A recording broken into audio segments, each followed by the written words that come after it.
This is Luther Sewell's Woven in Time by Dugan. And my guest today is Jake Robinson. And Jake is not a family member, but he almost is. Yeah, almost. He's known our family for, well, I think I was the first person in the ward that met your family when y'all came here that morning. Probably so, yeah. And So I don't remember you, Jake. I remember I remember your mom and dad and Clark is who I remember. Yeah. I remember Clark because he was a little boy.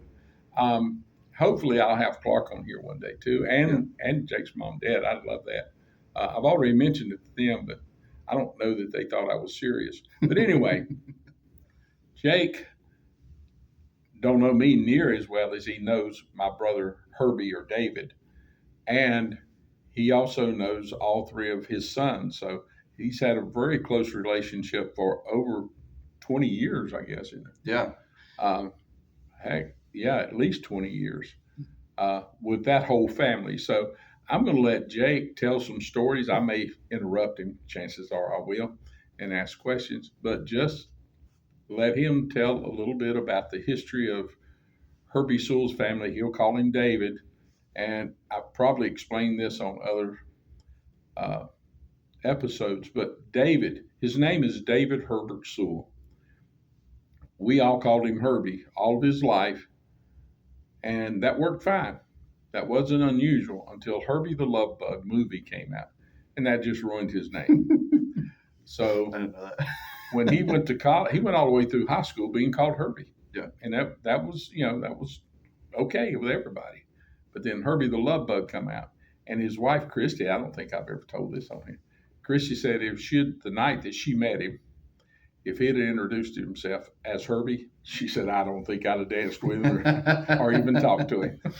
That's pretty great. So if I say Herbie and he says David, it's the same person. Yeah. So, Jake, just tell us. Sure. Yeah. So like Dugan said, I moved here freshman year of high school and met the Sewells and a couple other people here that I've known for, it's getting a long time, but it's like 25 years, I think, at this point. And David, Brother Sewell, as we called him back then, he was my young men's leader for a big majority of my time being in young men's in this ward, which was the Ensign ward back then. And what I have to say about David is that he was probably one of the most influential people when it came to my adolescent church years because of the method in which he connected with and interacted with the kids that he was in charge of. He wasn't a scoutmaster type of guy. He was let's do something fun and crazy and rowdy and have a good time and build some experiences. Jake, give me some names. Now, yeah, sure. The Ascable, what's his name? Tim Ascay. Ascay, yep. And John Crawford. And you was Eric Schneider? Eric Schneider. Yep. And then what's his name? Chris Cunningham. And now those five people that I named, you'll never know because some of them I don't know how to get up with. But that is five personalities, and they're not personalities that necessarily run in sync. No. They're their own personality. Almost every one of them are. Yeah, and I'll tell you some funny things about those individuals because one of the stories that I wanted to talk about was a trip that we took. To the Outer Banks, was it? Outer Banks, yeah. Because I've heard you tell me. It's a great story, right? Because David, he wanted to go because he has a fascination with the Roanoke Lost Colonies, and he really wanted us to go and see the play, but also to experience Ocracoke Island, which is in the Outer Banks of North Carolina. And leading up to that, this was a church activity, and this was before the time of church headquarters really restricting people to go places and doing fundraisers because that's a couple of states away. We just went with two leaders. We all piled in David's van and just drove up there. We sold boxes of Krispy Kreme donuts before we went to get all the money that we had to have to actually go up there and Now, do was that the hotels. only vehicle that went? Just the Yeah, one vehicle? one vehicle. No, that's not right. There was two vehicles because there was another leader that went. It was John Crawford's dad, Steve Crawford. Steve Yeah. Crawford. He went, and David went, and there was, golly, had to have been 6 kids that went up there with him. And so we drive up to South Carolina or North Carolina. We do the play. It's very fun. It's very fascinating. And then we get on a ferry to go over to Ocracoke. As soon as we get there, though, we jump out of the car and everyone is like, let's go to the beach. We'll set up, it's camping only at Ocracoke. So we go, we play on the beach for a bit. We get back, it's like twilight. Some of us have set up tents, some of us haven't. And we're just kind of resting around. It's the sun's about to go down, and all of a sudden, a cloud of mosquitoes comes out from somewhere and just starts carrying kids away. There were so many mosquitoes, and David was like, I'm out of here. I'm getting in my tent. I will see you guys tomorrow morning.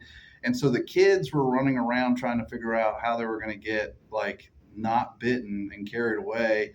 And some of us didn't even have tents up. So what we did is we barricaded ourselves in David's van, and what mosquitoes followed us in there were quickly dispatched of against the roof of his van. And if you asked him about that van, you would say that there were blood-streaked stains on the roof of that car forever. Maybe still today. Probably still today because Now, was that the blue one? I think so, yeah. He's still got that minivan, van. does he? It's Yeah. got over 300,000. All right. So yeah, if you saw that van, you would see streaks of blood because we were in there just slamming the roof trying to kill all the mosquitoes. During that night, we were in the van just hanging out as kids, and probably about 2 o'clock, we started to notice that there were bugs getting into the van. They were coming through the AC vents. And at one point, there was so many bugs inside the van that we just had to leave and figure out, okay, where's another place we can go? And turns out the place that you could go was the beach. But on the beach, there were crabs, and I'm talking crabs as far as you can see, north and south on this beach, just covered, that would part like the Red Sea when you walked through them. And I ended up staying on the beach in a camping chair for the rest of the night. And David, he got up in the morning and he approached me, and I'm sitting like trying to sleep as the sun's coming up. And he's like, "Hey, is this fun? You know, do you guys want to stay another night, or maybe we'll go to Myrtle Beach?" And I was kind of an easygoing kid, so I didn't have strong opinions about much. And I was like, "Yeah, I could do another night, but Myrtle Beach does have a lot of fun." But everybody else was like, "No, we don't want to stay here. We want to go to Myrtle Beach."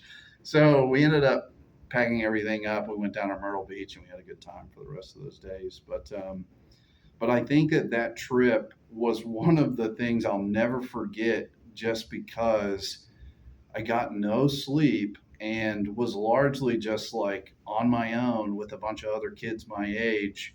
And David was he was in his tent doing his thing, you know? And it kind of was the way that he did a lot of stuff, where he was like, figure it out, do like, if he never let us do anything dangerous, but he wasn't someone who was like telling us what to do all the time. He was definitely someone who just said, hey, do what you can to do whatever you want. Just don't hurt anybody or yourself, you know?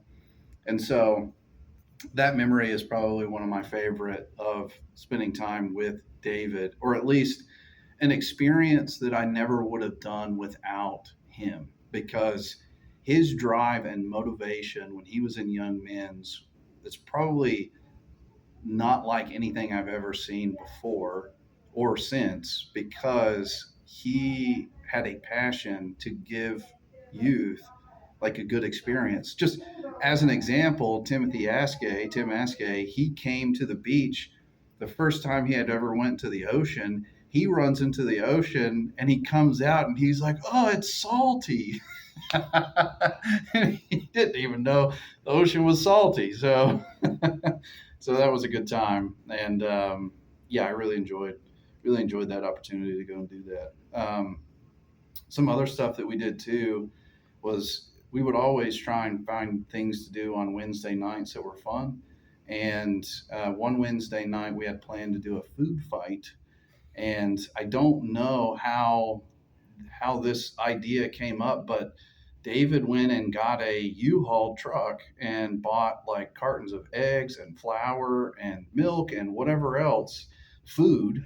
I never heard You about never this heard one. about this No. one? Yeah, no. He got a U-Haul truck and a bunch of food, and he parked it in the back of the church, and he opened it up with all the food in the back, and he was like, "Okay, here are the rules." And the rules were, if you're in the truck, you can food fight. If you're out of the truck, you're not part of the game, right?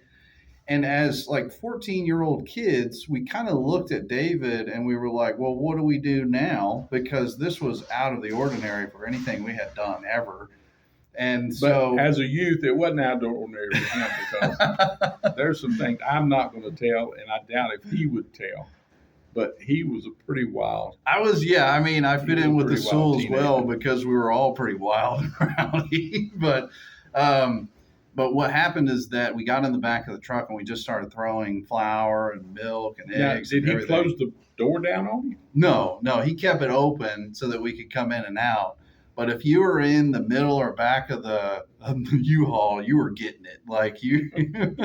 And after we got done doing the food fight, we did it for, golly, 30 minutes. We were running out of milk or whatever. And he just gets a hose and hoses and squeegees out the back of the U-Haul, closes it, and he's like, all right, that's it. All that activity. It was. Well, what did you guys do? Did he hose you down? No, there? he didn't. He was like, all right, you go back to your parents, you know? So that was a good time. Was there any backlash with the parents? Oh, there was always backlash, but David didn't care.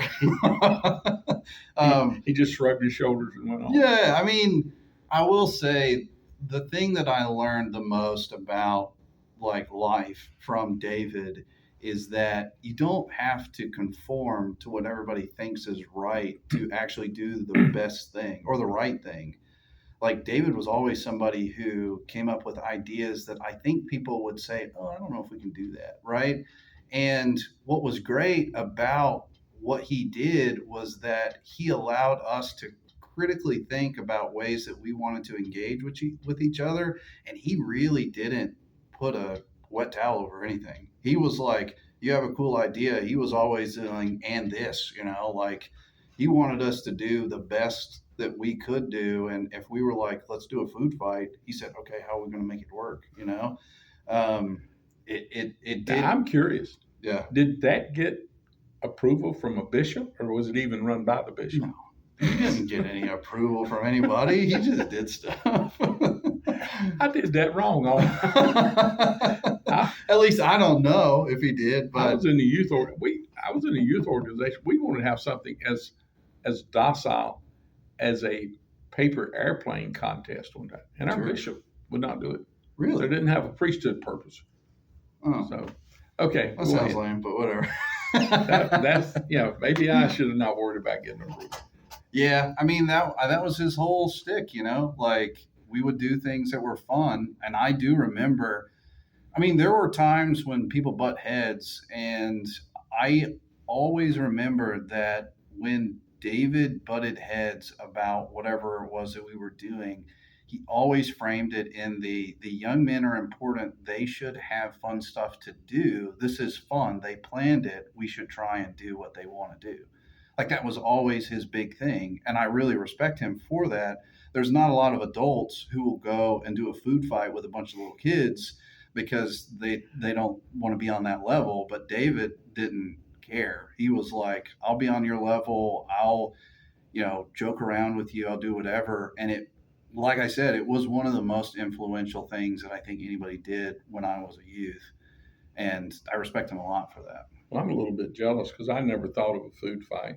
Yeah, right. The young men that I worked with, we never thought of food fight. Yeah, Nobody did. Yeah. I mean, it was that and basketball.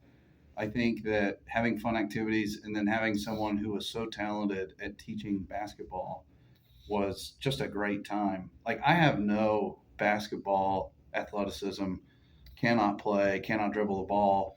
But man, if David didn't try his best to teach me how to rebound, and he was like, "You stand under this goal and you rebound. That's you can do it," you know. And I was like, "Yeah, yeah, yeah, I'll do it." It was great. I loved it. But with that, I mean, I could go on and on. But Well, for right now, Jake, let me just say thank you very much for this. I really appreciate this. And you yeah, told me some things about my little brother that I've known all of his life. I changed his diapers, um, and I've known him all his life. But you told me some things I didn't know.